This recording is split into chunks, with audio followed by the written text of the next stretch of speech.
Hi, what I was saying was that the indigenous laws in New Zealand, what they've done is to have a separate court system, correct? Okay, so in places like uh, Venezuela, sorry, I'm still learning how to adjust this. In Venezuela, there's the same problem. They have what's called its oil situation in their country. This is by the Orinoco River, and this is on the pass between the sea and the river, and they collect oil. Okay, and they have glorious people there too, and they have the ability to create art and to make beautiful things. Same thing with Australia, New Zealand, all those countries.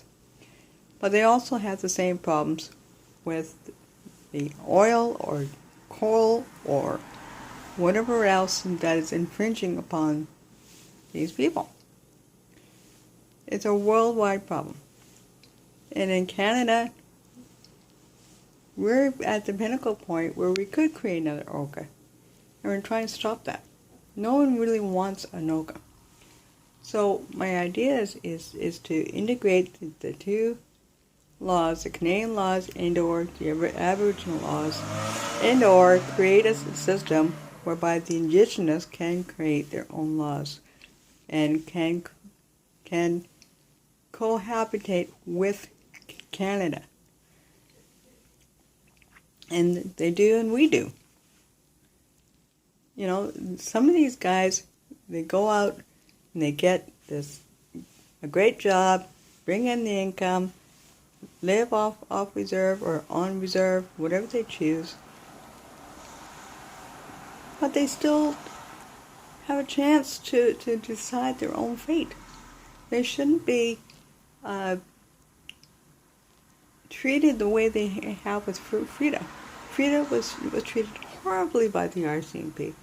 And to be treated the way that she was,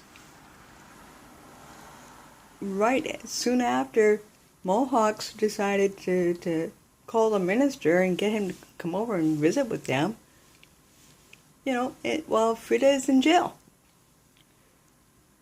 You know, I've never met Frida, but I lived in Upper Fraser, BC. And in Upper Fraser, BC, they made a mill and they made a camp, and 450 guys came in and worked on the mill. They had 2 shifts. I think they ended up with 3 shifts at one point, where you worked day and night, and evening shifts, just to keep the lumber going. And they only had 1 store and 1 mill and 1 school, and that was it. There was no other things for them to do. So that's been part of the problem that Frida is talking about. That hasn't changed in over 40, 50 years. So I can totally understand what she's talking about when you have 450 guys come in and they're all hot and bothered and want to work, and then after work, then they're back to the drugs and drinking. And it creates a huge problem for people. And I experienced that myself. So I know what she's talking about. And it's like no wonder that she did what she did. She has a right to her home. She has a right to peace. And she has a right to her own dignity. And her dignity was stripped from her. And that was wrong. And then to turn around and talk to the Mohawks and say, well, yeah, let the railroads go, etc., and try and get them to talk on her behalf? How is that supposed to work? You know, it's kind of bizarre in a way, you know? I still think you need to integrate the laws and integrate. Something's got to give. Either they got to make Indigenous court happen, and or Canada integrate the laws with them. That's the way I see it, because this has happened over 40 years ago. Same thing, different place in time, right?